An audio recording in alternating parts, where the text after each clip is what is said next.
안녕하세요. 상품경연구소의 제이지입니다. 이번 영상의 주제는 브랜드 런칭 전 반드시 알아야 할 ODM과 OEM의 차이입니다. 사실 ODM이나 OEM이라는 용어는 많이 들어보셨을 겁니다. 하지만 실무에서 이 둘의 차이를 명확히 구분하고 상황에 맞게 적절한 방식을 선택할 줄 아는 분은 생각보다 많지 않습니다. 지금까지 수십 건의 브랜드 런칭과 제품 개발을 진행하면서 깨달은 점이 있습니다. 바로 ODM과 OEM을 전략적으로 잘 구분해서 활용하는 것이 상품과 브랜드의 성공 가능성을 결정짓는 핵심 포인트라는 사실입니다. 그럼 지금부터 본격적으로 시작해 보겠습니다. 먼저 기본적인 용어부터 정리하겠습니다.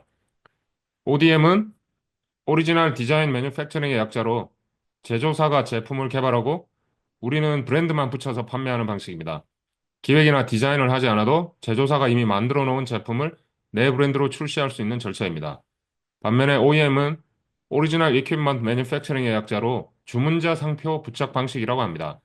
쉽게 말해서 내가 디자인하고 개발한 제품을 가지고 외부 공장에서 생산만 맡기는 방식입니다. 제품의 기획과 설계는 우리가 하고 제조는 외주로 진행되는 구조입니다. 화면에 보이는 표를 통해 ODM과 OEM의 차이점을 확인해 보겠습니다. 보시는 것처럼 ODM은 제조사가 제품을 먼저 개발해 놓고 여러 브랜드에 제안하는 경우가 많습니다. 그래서 거의 동일한 제품이 다른 브랜드로 시장에 나오는 경우가 종종 있습니다. 반면 OEM은 고객사가 먼저 제품 기획과 설계를 마치고 이대로 만들어 주세요 라고 요청하는 구조입니다. 그렇기 때문에 제품의 차별성을 쉽게 가져갈 수 있습니다. 자, 여기서 중요한 건 실전에서 어떤 상황에서 ODM을 쓰고 어떤 상황에서 OEM을 써야 하는가입니다. 먼저 ODM이 적합한 경우를 살펴보겠습니다. 첫째, 시장 진입 초기, 제품 개발 역량이 없는 경우입니다. 두 번째, 빠른 런칭이 필요한 경우에 적합합니다.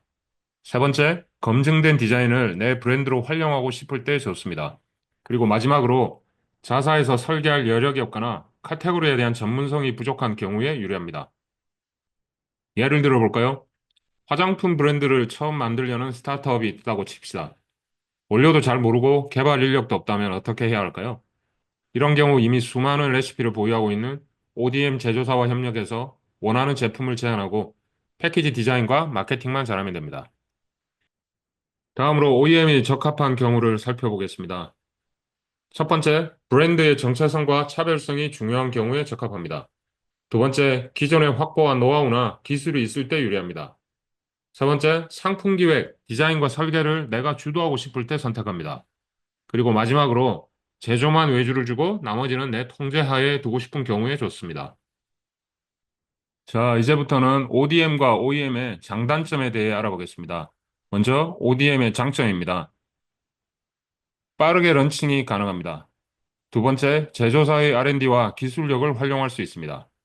마지막으로 제품 개발에 드는 시간과 비용을 절감할 수 있습니다. ODM의 단점은 첫째, 차별화가 어렵습니다. 다른 브랜드도 나랑 같은 제품을 쓸 수 있기 때문이죠. 두 번째, 제조사에 대한 의존도가 높아집니다.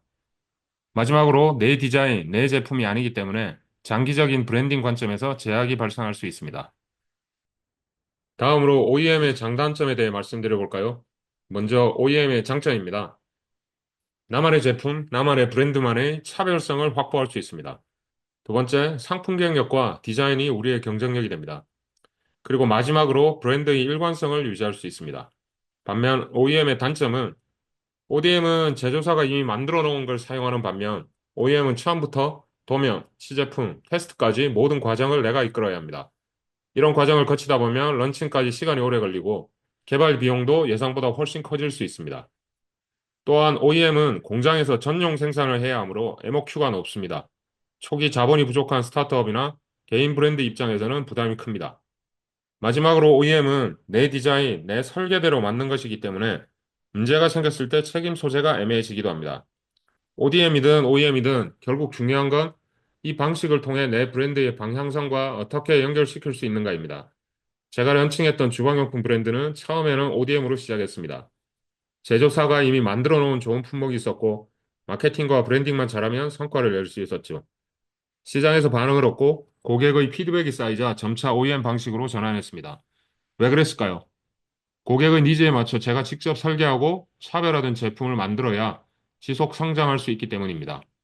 이처럼 브랜드 초창기에는 ODM이 효율적이고 브랜드가 자리를 잡아가면 OEM으로 넘어가는 경우가 많습니다. 브랜드의 성장 단계별로 전략을 살펴보면 초기 런칭 단계에서는 ODM으로 빠르게 시장에 진입하고 브랜드 인지도를 확보합니다. 성장 단계에서는 ODM과 OEM을 병행하며 차별화 요소를 발굴합니다. 조금 안정화되면 핵심 제품군은 OEM으로 전환하여 브랜드 아이덴티티를 강화합니다. 마지막으로 확장 단계에서는 카테고리별로 ODM, OEM을 전략적으로 선택합니다. 자, 지금까지 ODM과 OEM에 대해 살펴봤습니다. 다시 한번 정리해 보겠습니다. ODM은 제조사의 제품을 내 브랜드로 출시하는 방식입니다. OEM은 내가 기획한 제품을 공장에서 제작하는 방식입니다. ODM은 빠른 진입과 저비용이 핵심이고, OEM은 차별성과 기획력이 핵심입니다. 브랜드의 성장 단계, 자원, 전략에 따라 이 둘을 적절히 선택하고 조합해야 합니다. 상품 기획은 결국 선택과 집중의 문제입니다. 내가 어떤 제품, 어떤 브랜드를 만들고 싶은지에 따라 ODM도 OEM도 훌륭한 전략이 될 수 있습니다. 오늘 영상이 여러분의 실전 상품 계획에 도움이 되었길 바랍니다. 감사합니다.